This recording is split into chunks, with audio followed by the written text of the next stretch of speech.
Hello, guys. Let's do this very interesting question from Challenge Your Understanding Newton's Laws of Motion का question number 2 pathfinder of course बहुत अच्छा question है। आपने अगर try किया नहीं है तो before watching the solution it is advisable कि एक बार आप ट्राई करो, समझो, उसकी लैंग्वेज समझ में आया, पिक्चर भी ड्रॉ कर पाए तो बड़ी बात है। ये 3D है, 3D विजुअलाइजेशन का है और again basic concept of Newton's laws पर ही है, तो समझते हैं, है ना, कि क्वेश्चन क्या है और कैसे हैंडल करना है। क्वेश्चन है कि एक बॉय है, एक एयरक्राफ्ट के मॉडल को ड्राइव कर रहा है लाइट एंड एक्सटेंसिबल कॉर्ड को यूज करते हुए एल लेंथ का। तो ही the boy is using the free end of the cord और उसको सर्कल पे चला रहा है और वो कांस्टेंट स्पीड से सर्कल पे चलाता है। हॉरिजॉन्टल सर्कल पे उसकी रेडियस आर दी गई है। एयरक्राफ्ट जो है वो उसके वो भी एक हॉरिजॉन्टल सर्कल पे चलता है लेकिन उसकी रेडियस ज्यादा है। कैसा है पिक्चर में समझा दो। और वो जो एयरक्राफ्ट है वो कांस्टेंट स्पीड v से मूव कर रहा है, ये दिया गया है। छोटे वाले सर्कल की रेडियस दी गई है, बड़े वाले सर्कल की रेडियस दी गई है और दोनों सर्कल के सेंटर्स जो है कोइंसाइड करते हैं, वर्टिकल लाइन पर लाई करते हैं। एयर ड्रैग को कंसीडर करना है, जनरली एयर ड्रैग इग्नोर मारा जाता है, यहाँ पे एयर ड्रैग को कंसीडर करना है और लिफ्ट फोर्स निकालना है जो एयर अप्लाई करने वाला है एयरक्राफ्ट पे। अभी इतना पढ़ने के बाद अगर आपको समझ में आया है तो डेफिनेटली आपका अंडरस्टैंडिंग लेवल बहुत अच्छा है, और अगर नहीं समझ में आया है दैट मीन्स कि ये नॉर्मल है। और इस नॉर्मल चीज थिंकिंग को लेकर के हम इसको और डिटेल में समझेंगे, एज्यूमिंग कि आप नॉर्मली समझ रहे हो। कैसा है कि आपके पास एक स्ट्रिंग है, सो लेट्स से ये स्ट्रिंग है, स्ट्रिंग तो नहीं है, स्ट्रिंग वॉइस में डिफरेंस होता है, बट एज्यूमिंग कि ये इनएक्सटेंसिबल स्ट्रिंग है और यहाँ पर ये जो डाउन साइड वाला पॉइंट है इसको हम एक सर्कल पे ऐसे चलाते हैं, उसके साथ साथ इसका अपसाइड वाला पॉइंट भी सर्कल पे चलेगा। अच्छा, सिंस ये रिजिड है तो एक अलग केस है, अगर स्ट्रिंग रहेगा तो वो भी सर्कल पे चल सकता है। तो अगर इसको सर्कल पे चलाए नीचे वाले को तो ऊपर वाला भी एक सर्कल पे चलेगा। जो ऊपर वाला सर्कल है वो भी हॉरिजॉन्टल है और जो नीचे वाला पॉइंट सर्कल एंड पे सर्कल पे चला वो भी हॉरिजॉन्टल है। दोनों हॉरिजॉन्टल सर्कल हैं, एक नीचे एक ऊपर। नीचे वाले की रेडियस स्मॉल आ रहा है, ऊपर वाले की रेडियस कैपिटल आ रहा है। एयरक्राफ्ट यहाँ पर है और यहाँ पर घुमाया जा रहा है। सिंस एयर ड्रैग है तो आप पाओगे कि ये दोनों मतलब एक ऐसा वर्टिकल नहीं रहेगा, ऐसा टिल्टेड रहेगा। तो अगर जब टॉप से दिखेगा कोई टॉप व्यू, तो पहले मैंने टॉप व्यू दिखा था और फिर इसका साइड व्यू दिखा था, तो अपने को इमेजिनेशन में आएगा। अगर किसी ने टॉप से देखा तो उसको कुछ ऐसा दिखेगा कि एक सर्कल दिखेगा छोटे रेडियस का और एक सर्कल दिखेगा बड़े रेडियस का, ऐसा है। और इस वाले सर्कल को अगर मैं एडजस्ट कर पाऊँ तो बेटर होगा, कुछ ऐसा। वो उसके सेंटर पर है, ऐसा एज्यूम कर लेते हैं। थोड़ा सा इधर से दिखाएंगे और सेंटर पे बनाया जा सकता है प्रॉपर, काइंड ऑफ ऐसा। नाउ ये जो रेडियस है वो स्मॉल आर है और ये रेडियस स्मॉल आर है और ये रेडियस बिगर आर है। तो एक पॉइंट अपने को यहाँ दिखेगा और दूसरा ये पॉइंट है जो यहाँ पर है। मैं समझाता क्या है, ये स्मॉल आर रेडियस है और ये कैपिटल आर रेडियस है। जो कॉर्ड होगी वो बेसिकली इसके बीच में लगी होगी ऐसा। तो ये येलो कलर से जो भी ड्रॉ हुई थी ये वाला, ये कॉर्ड है। अभी जब टॉप से देखोगे ना तो अपने को कुछ ऐसा दिखने वाला है। इसको और समझते हैं अच्छे से कि लेट से ए और बी नाम दे देता हूं मैं कॉर्ड का, और ये जो बी एंड है वो आपका इस तरह से वी वेलोसिटी से जा रहा है कैपिटल आर की रेडियस में, और लोअर एंड आपका स्मॉल आर की रेडियस पे चल रहा है। जब आप इसका साइड व्यू देखोगे, साइड व्यू, तो यहां पे लिखता हूं मैं साइड व्यू। साइड व्यू कैसा दिखने वाला है? इन दोनों के सेंटर्स कॉमन है, तो ऊपर होगा आपका ये बड़ा सर्कल का पार्ट और नीचे होगा छोटा सर्कल के पार्ट। तो इसको मैं ऐसे ड्रॉ करता हूँ साइड के लिए। काफी अच्छा क्वेश्चन है, और अगर आप विजुलाइज कर पाए, रिलेट कर पाए तो फैंटास्टिक। तो जो बी पॉइंट जिसको मैंने बोला है बी, वो बेसिकली यहाँ पर है, इसके साथ यहाँ पर ये भी है। जिसको ए पॉइंट बोला जा रहा है, वो ए पॉइंट एक छोटे सर्कल के रेडियस पर है, और वो इसके साथ अगर आप ज्वाइन करोगे, इस लाइन को हटा भी देते हैं, कॉम्प्लिकेशन बढ़ा रहा है, बट समझाने के लिए ड्रॉ किया था। तो ए का पॉइंट अपना यहाँ पर ये ए है, ये जो रेडियस है वो आर है, और ये रेडियस कैपिटल आर है। This point is A. So where is the cord? Can you imagine the cord now? Yes, A और बी को ज्वाइन करने वाली ये जो लाइन है, दस कॉर्ड। तो ये ए एंड है इसका, ये बी एंड है, और इसकी लेंथ एल दे रखी है। Look at this. So this small R के रेडियस का सर्कल में चलता है, ये कैपिटल आर के रेडियस में चलता है, और ये रॉड साइड से दिखने पे ऐसा दिखेगा, बट ये ऊपर से दिखने पे अपने को रॉड किसी एंगल पे दिखेगा। ये एंगल समझा क्या? This cord will not remain like this. Rod की वजह बेसिकली कॉर्ड वर्ड यूज करेंगे। Cord will not remain like this, cord will be bended from the vertical, isn't it? So वो चीज अपने को समझनी थी। अगर ये समझ में आए, इसने क्या बोला है, कुछ इन्फॉर्मेशन दी। उसने बोला है कि इन दोनों के बीच में एक इधर वाले सर्कल और इधर वाले सर्कल, ये दो सर्कल है, आप ऐसे इमेजिन करो। तो इन दोनों सर्कल के बीच की जो हाइट है, हाइट वो अपने को दे रखी है। ये मैंने रफली ड्रॉ किया था समझाने के लिए, अगर वो विजुलाइज हो गया तो अच्छी बात है। ये हाइट दिया गया, अगर ये हाइट अपने को पता है और ये आर नोन है, तो यहाँ से हम लोग कुछ कैलकुलेशन कर सकते हैं, अगर कुछ एंगल्स वगैरह निकालना हो। अपना पर्पस क्या, पहले पर्पस समझते हैं। Purpose is to calculate air drag, sorry lift force. तो लिफ्ट फोर्स उसको हमको कैसे पता चलेगा यहाँ पर, क्योंकि ये वर्टिकल साइड से देखा गया था। इसका अगर बी पॉइंट का या उस एयरक्राफ्ट का, बी इज एयरक्राफ्ट, तो इस बी एयरक्राफ्ट का फी बड़ी डायग्राम बनाते हैं, एमबीडी। यू विल फाइंड कि उसका ग्रेविटी ऐसे लग रहा होगा नीचे की तरफ, एमजी ग्रेविटी। और जो स्ट्रिंग का टेंशन आएगा वो कुछ तो इस डायरेक्शन में आएगा, स्ट्रिंग का tension. Are you able to catch this? Tension will be acting like this along the rod. And ये सिंस अंदर की तरफ जा रहा होगा, तो एक अंदर की तरफ वेलोसिटी रहेगी इसकी। Lift force, air lift force इधर लगेगा, एयर का लिफ्ट फोर्स इधर लगेगा, ये लगेगा एयर का lift. Let's call it as F force due to air, और यही एफ ए का हमको कैलकुलेट करना है, लिफ्ट फोर्स। अच्छा, लिफ्ट फोर्स केवल एमजी नहीं होगा, एमजी के साथ साथ टी का कंपोनेंट लेकर के आएगा, टी का कंपोनेंट लेकर के आएगा। वो अपने को टी का कंपोनेंट समझना है और उसको यहाँ पे यूज करना है।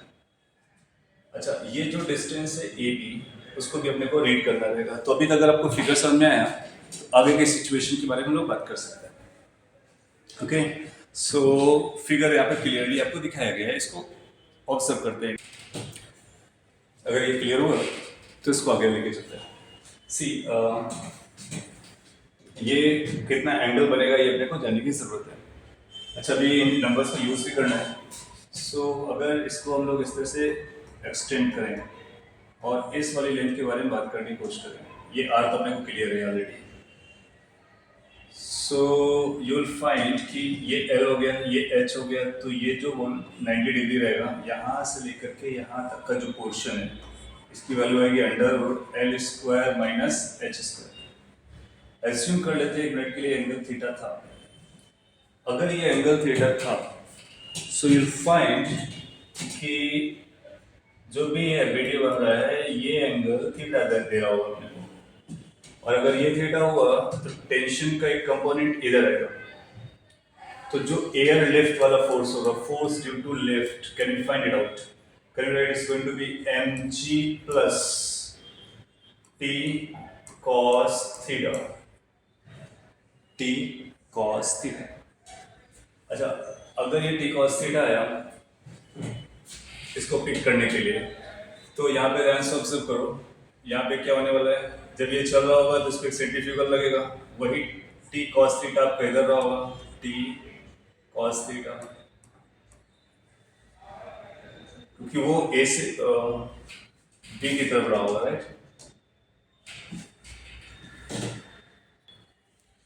ओके, सो ये एबिलिटी समझा क्या? इसके बेस पे एक इक्वेशन लिखी, इसको एक बार चेक कर लेते हैं। इसमें टी का कंपोनेंट्स करते हैं, थोड़ा सा और प्रॉपर करता हूँ मैं। एक टी का कंपोनेंट इधर आएगा, एक टी का कंपोनेंट इधर आएगा। ये बनेगा T cos theta and that is going to be T sine theta. तो एयर लिफ्ट का जो फोर्स आएगा, एयर लिफ्ट का force you will find that's going to be M G plus T sine theta. Correction का थोड़ा सा समझ में आ जाएगा। अगर ये पिक्चर समझ आए तो इसके बाद आगे वाला पार्ट भी बहुत ईजी है। तो ये एक छोटे सर्कल पे, एक बड़े सर्कल पे, और ये अपने को ऐसा दिख रहा है, बट इस बोर्ड वाले प्लेन में नहीं है, थोड़े से एंगल पर है। वो एंगल अपने को यहाँ से दिख के आ रहा है। अच्छा, ये जो टी कॉस अल्फा जाएगा, टी कॉस थीटा जो जाएगा, टी कॉस थीटा जो स्ट्रिंग वाले प्लेन है उसके तरफ जाएगा। दैट मीन्स वो जो टी कॉस थीटा आएगा वो इस डायरेक्शन में आएगा, टी कॉस थीटा। समझ रहे? अगर ये एंगल का नाम अल्फा दे दिया जाए, इस एंगल का नाम अल्फा दे दिया जाए, तो बड़े सर्किल के लिए जो सेंटीपिटल का रिक्वायरमेंट है वो इधर अपने को मिल जाएगा, सेंटीपिटल का रिक्वायरमेंट। या फिर ऐसा बोलो कि सेंट्रीफ्यूगल फोर्स जो चाहिए अपने को बड़े सर्किल के लिए या एयरक्राफ्ट के लिए, पी के लिए, क्योंकि वो जो सेंट्रीफ्यूगल फोर्स आएगा वो रेडियल डायरेक्शन का आएगा, और ये जो गया है वो हॉरिजॉन्टल में किसी एंगल पे गया है। ये पॉइंट ज्यादा इंपॉर्टेंट है क्योंकि वो ऐसा वर्टिकल नहीं था। वर्टिकल प्लेन में भी आप पाओगे कि वो किसी एंगल पे था, तो ये जो एंगल बन रहा है वो यहाँ पे दिखाई गया, और ये टी कॉस थीटा उसकी तरफ गया होगा। तो आप देखोगे दूसरा इक्वेशन हमारे पास आ रहा है, वो T cos theta into cos alpha and this equal to M V square by R. कौन सा? Capital R. किसके लिए? एयरक्राफ्ट के लिए। तो ये जो पहला फिगर बनाया गया है वो साइड व्यू को देख करके एबिलिटी से, दूसरा जो है रिक्वायरमेंट फॉर द सर्कल का सेंट्रीफ्यूगल के लिए। अगर ये समझा है तो बड़ी डील है। उसके बाद फिर ज्योमेट्री सम्स का आंसर तक पहुंच सकते हैं। अच्छा, टी की वैल्यू हम लोग यहाँ पे सब्स्टिट्यूट कर देते हैं। अपने को एयर फोर्स चाहिए, एफ एयर लिफ्ट। एयर का जो लिफ्ट आ जाएगा आप पाओगे small M G plus T की वैल्यू यहाँ से वो बोरो कर लेते हैं।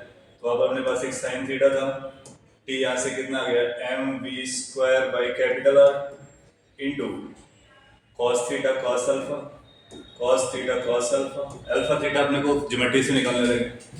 ध्यान से ऑब्जर्व करो कि जो एयर ड्रैग का फॉर्मूला आ रहा है, या एयर ड्रैग नहीं, एयर लिफ्ट है बेसिकली, पार्डन, लिफ्ट का फॉर्मूला आ रहा है, वो आ रहा है M G plus M V square by R into sine theta by cos theta बिल्कुल tan theta divide by cos alpha. Theta alpha तो आराम से निकल के आ जाएंगे, बट यहाँ तक समझ में आना चाहिए।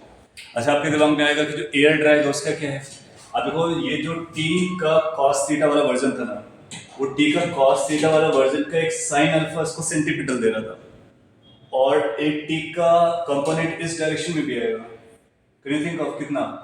T cos theta cos alpha, cos theta sine alpha, क्योंकि कॉस थीटा वाला कॉस अल्फा अंदर गया ना, साइन अल्फा।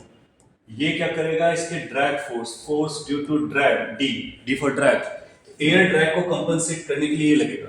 क्योंकि आपके दिमाग में एक क्वेश्चन आएगा, ये कांस्टेंट स्पीड से चल रहा है, तो अगर हम एयरक्राफ्ट को कांस्टेंट स्पीड से चलाना चाहते हैं तो जो कांस्टेंट एयर ड्रैग लगने वाला है उसको काउंटर करने के लिए कोई अपने को टेंजेंशियल एक्सेलरेशन या टेंजेंशियल फोर्स लगेगा। How we are getting that tangential force? That tangential force is coming due to the component of the tension, और फॉर दैट सेक वो जो कॉर्ड है ना, वो वर्टिकल डायरेक्शन से एक एंगल पर है, तो वो वर्टिकल डायरेक्शन से एंगल अल्फा है। तो टी कॉस थीटा का एक कंपोनेंट अपने को नेसेसरी ड्रैग को कंपनसेट करने के लिए बात कर रहा है, और दूसरा अपने को नेसेसरी सेंटीपिटल दे रहा है ना। अगर एयर ड्रैग इग्नोर मार दिया गया होता तो इसको हम कांस्टेंट स्पीड से नहीं चला पाते, इसलिए एयर ड्रैग की बात कर पा रहे हैं लोग। अच्छा, अगर क्वेश्चन पूछता भी कि एयर ड्रैग निकालो, तो हम बोलेंगे ये आंसर हमारा एयर ड्रैग का है। टी हमको यहाँ से निकल के आएगा, उसको टी को यहाँ रख करके हम बता सकते हैं कितना आएगा। एनीवे, क्वेश्चन लिफ्ट कैलकुलेट करने का, तो लिफ्ट हम यहाँ से कैलकुलेट करते हैं, एयर लिफ्ट। अब पॉइंट आता है कि कॉस अल्फा कॉस अल्फा और जो tan थीटा है वो कैसे निकलेगा।